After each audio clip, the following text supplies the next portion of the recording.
Yes, so welcome, Maximilian. Nice to be here. Yes, great to have you here for another hero story. And well, this is a space where I'm very curious to hear about your hero's journey, how you got in touch with the hero tribe, but also a little bit the background of what your life experience is about at the moment. So maybe share a little bit about yourself, Maximilian. Yeah, I'm a little over 60 years now, and my hero's journey is long. I remember when I was a child, I was brought up with a Catholic background, and I remember the question, uh, if there is a God, why are all those terrible things happening on this earth? And somehow this question is still here now, so many years later. And of course, the answers changed, and I found ways to live with these facts. But I think it's the fundamental, for me, it's the fundamental question. Hmm. And how would you answer this question in your current state of being? In my current state, my answer is uh, if there were no bad things, the good wouldn't be of any value. We're living in a Hmm. dualistic world, and if everything was love, what would love be then? And that's the reason why we are on a hero's journey, because being on a journey, being on a hero's journey means to make decisions. And if there was no possibility of decision between love and non-love, Hmm. there wouldn't be a sense in this world. Hmm. I have the opinion that in the end, if there is such a thing as a final place where we go, which nobody knows, this would be the place of unconditional love. Hmm. Love without frontier, love without any need for an alternative. But now, in this dualistic world, I think it's our goal to be on this pilgrimage towards this unconditional love. Hmm. To choose love over fear, Yeah, but still to be able to experience the both sides of the duality. yeah, And how do you experience this duality in your life? And how do you handle? Because indeed we go in waves, right? Like how do you go with these waves? when I watch the things that are going on in this world, there's a primary reaction. And this primary reaction is not always love. Hmm. It's fear, it's anger, it's hopelessness, and that's the primary impulse. And then I watch this impulse and decide, do I want to stay in this energy? And the answer is obviously no. Hmm. And Mhm. then I have to find my way to get out of these emotions and to find this glimpse of love which are everywhere. Hmm. But it's What is always your the way need, of Mhm. it's always the need to manage to find this direction, to this lighthouse. Hmm. I love your movement because it's kind of like, okay, we go back into Yeah, alignment, yeah, right? We yeah. go back into our center You, and you find yourself somewhere here and ooh, hmm. you go Hmm. to the center Hmm. again. Yeah. I just wanted to ask you, like, how do you do this? Well, this is already one practice that we Yeah, can do by yeah, yeah, just having a movement or an embodiment. But yeah, what other practices or exercises do you do to bring yourself back to love? yeah.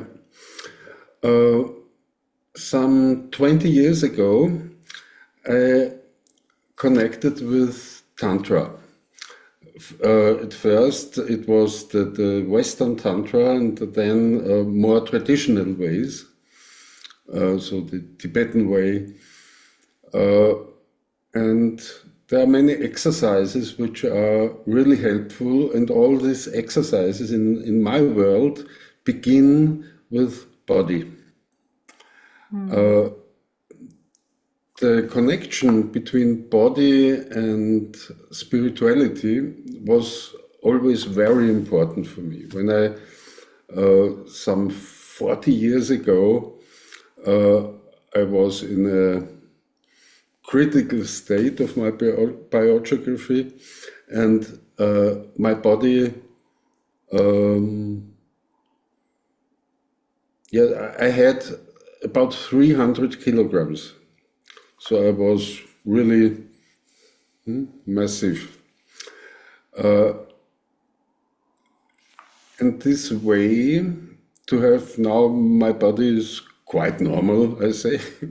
I have a third of the weight I had 15 years ago. Hmm. And so I learned very much about the connection of body, emotion, mental state, and the wholeness if they combine in a healthy form. Hmm.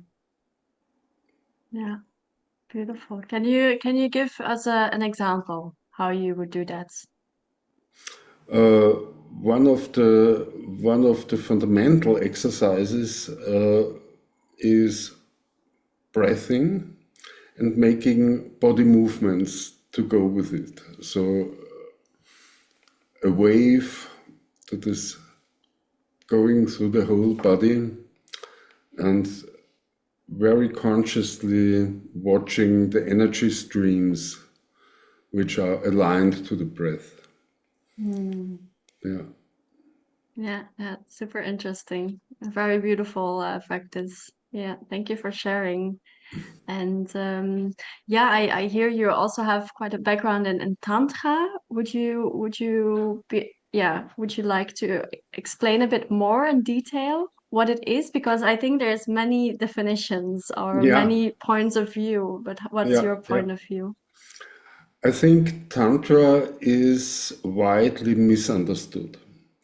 There are many people who think Tantra is having sex with a little bit holy smoke in the background. This may be fine, Mm. but it has not very much to do with Tantra. Tantra is integrating everything, and really everything, that you meet on the way into your life, into your spirituality, not having anything out of perception, to really watch all and to accept all and to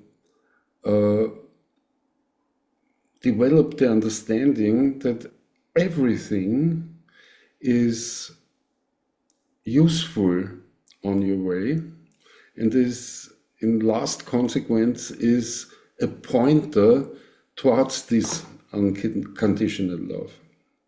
And of course, Tantra has body practices that help to establish this view, but that's not the main thing.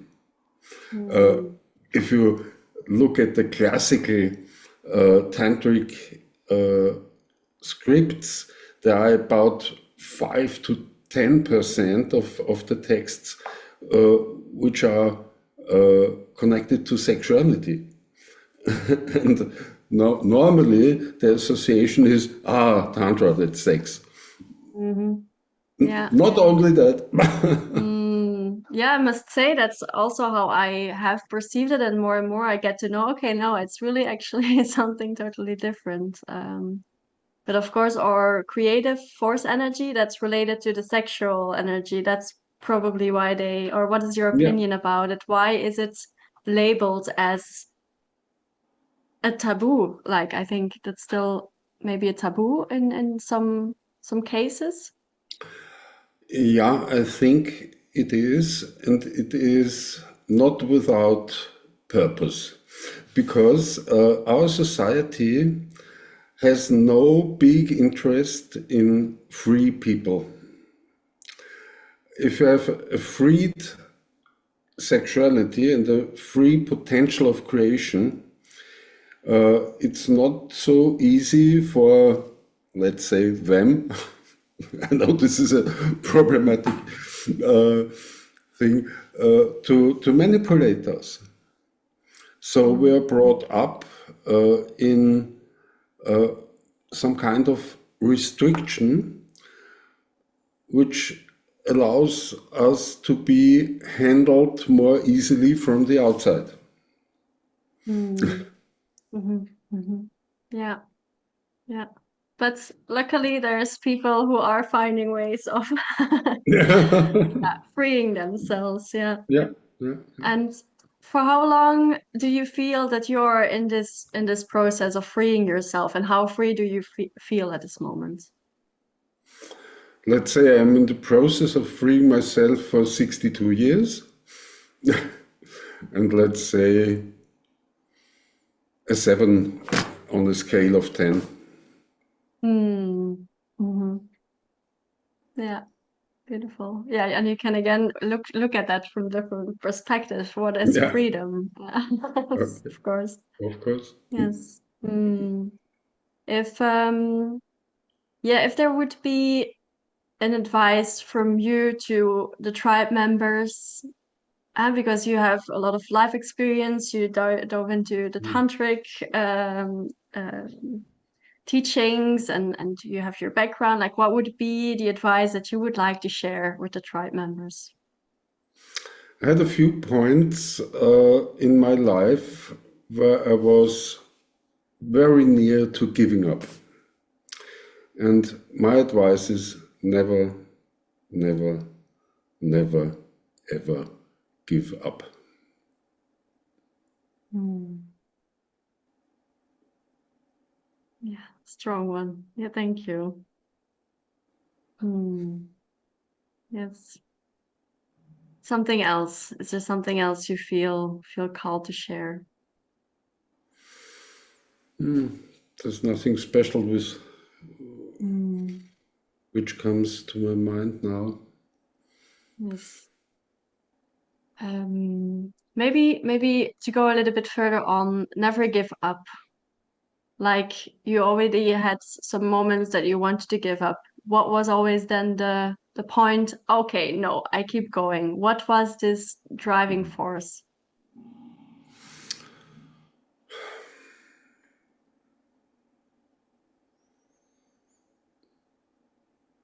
I think it's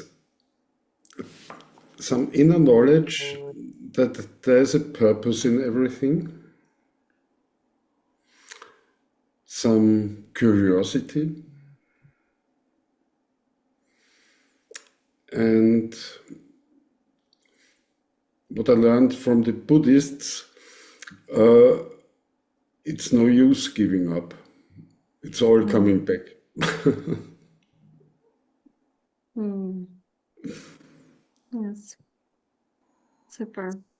Well, thank you so much, Maximilian, to share today. And I think we can have another hero story in the future, because I think there's much more to share. But yeah, we love to keep these sharings rather short.